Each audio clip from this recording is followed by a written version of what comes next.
Cumprimentar o Sr. Presidente, Dr. Caldeira, a Sra. Conselheira Ana Furtado e o restante de equipa do Tribunal de Contas e agradecer o trabalho e as melhorias que têm vindo a ser introduzidas no parecer da Conta Geral do Estado, que nos permitem ter uma leitura mais fácil, mais assertiva, digamos assim, em relação a estas matérias. Em relação à intervenção do Grupo Parlamentar do PSD, portanto, não vão ser colocadas questões muito concretas, mas gostávamos que aprofundassem algumas das situações identificadas. Porque consideramos que a boa governação é o que estamos a fazer, portanto, e independentemente do desfazamento temporal, penso que também é bom conselheiro muitas das vezes nestas situações, portanto, e permite a boa governação otimizar e conciliar a eficácia com a eficiência. Portanto, e aquilo que o Grupo Parlamentar do PSD considera é que, se ao nível da eficácia conseguimos atingir algumas das metas planeadas, ao nível da eficiência deixou muito a desejar. Portanto, pensamos, e é uma crítica que tem fundamentação com a realidade, é que, de facto, a eficiência da atuação do Governo deixou muito a desejar. Porque, de facto, só temos que lamentar que o ano 2017 foi um ano negro para Portugal. Portanto, onde começámos a sentir a atuação do Governo que nos deixou expostos ao nível de situações dramáticas. Portanto, ao nível da proteção das vidas e dos bens, portanto, e basta lembrar o que aconteceu em junho e em outubro com os incêndios, a não acautelar a segurança nacional, e basta lembrar o roubo das armas em Tancos, ao nível da degradação da prestação dos serviços públicos, e basta lembrar a situação da saúde, e basta lembrar a degradação drástica do investimento público. Portanto, ao nível da eficiência, portanto, penso que estamos conversados em relação à atuação do Governo durante o ano de 2017. Portanto, se em termos de eficácia conseguiu atingir algumas das metas, ao nível da eficiência, portanto, deixou-nos a descoberto. E acompanhamos a preocupação que o Tribunal de Contas tem em relação à sustentabilidade das finanças públicas portuguesas, portanto, para além da execução orçamental do ano, portanto, porque algumas das situações que vamos identificar colocam em crise exatamente essa situação. E por isso mesmo é que o Grupo Parlamentar se tem manifestado desagradado com o adiamento para 2021 da Lei de Enquadramento Orçamental, portanto, que permite uma situação completamente em termos de informação orçamental e financeira, portanto, em termos da apreciação e o trabalho que é feito nos vários stakeholders, portanto, desde o Governo às empresas, aos partidos, portanto, da oposição.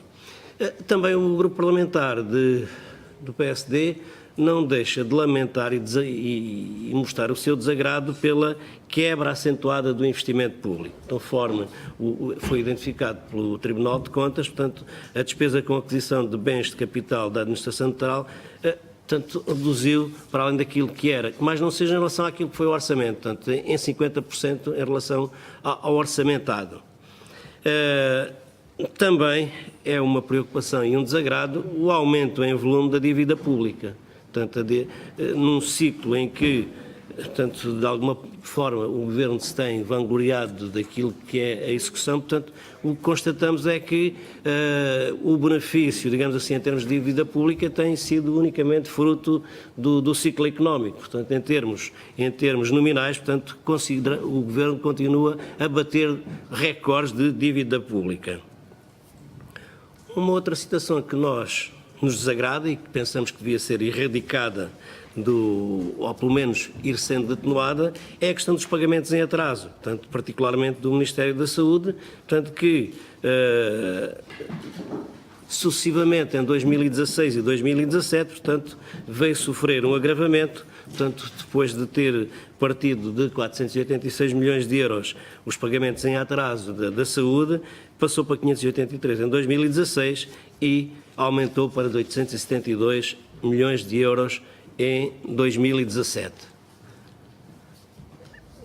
E a questão da saúde também é sintomática daquilo que é, e na mesma linha, portanto, o aumento da dívida a fornecedores, portanto, que também se assistiu a um agravamento dessa mesma situação. Por outro lado, uma preocupação que o grupo parlamentar tem tido e que tem vindo sido refletida ao longo das diferentes parceiros do Tribunal de Contas é o peso das pensões, portanto, e a estrutura das pensões, que de facto, quando nós falamos em sustentabilidade, em saldos, muitos desses saldos são conseguidos à custa de transferências do Orçamento de Estado. Portanto, aquilo que nós verificamos é que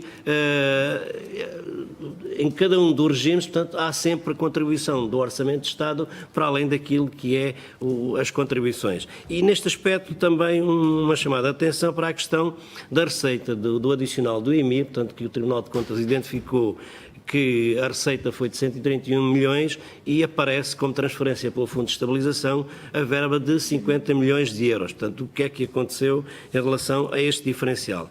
As ajudas ao setor financeiro, já concluí, Sr. Presidente, desmistificar um pouco aquilo que é a narrativa do Governo em relação às ajudas ao sistema financeiro. Portanto, e desmistificar, porque muitas das vezes aquilo que o Governo vem dizendo é que o sistema financeiro estava numa situação muito grave, fruto da atuação do Governo anterior. Mas o que é facto é que o Tribunal de Contas, pelo aquilo que nos apresenta, é claro ao dizer que em 2012, portanto, o sistema financeiro teve um apoio público muito superior àquilo que depois, a seguir, se verificou. Só para concluir, uma dúvida e um pedido de esclarecimento em relação à lei da progressão militar. Portanto, quando é referido a execução na Conta Geral do Estado versus o Ministério da Defesa Nacional, portanto, um esclarecimento, porque é dito que a despesa registada não corresponde ao pagamento a terceiros. Portanto, esta chamada a atenção. E para concluir, Sr. Presidente, em relação à evolução da receita e da despesa efetiva e do saldo do orçamento da Administração Central, portanto, a constatação que a consolidação tem sido feita com o incremento e o disparo da receita, portanto, sempre sujeita ao ciclo económico, e a um crescimento sustentado da despesa. Portanto, isso é que também nos dá preocupação, porque o crescimento sustentado da despesa vai ficar para o futuro. O crescimento incremental da receita em função do ciclo económico pode, no futuro, ser problemático. Obrigado, Sr. Presidente.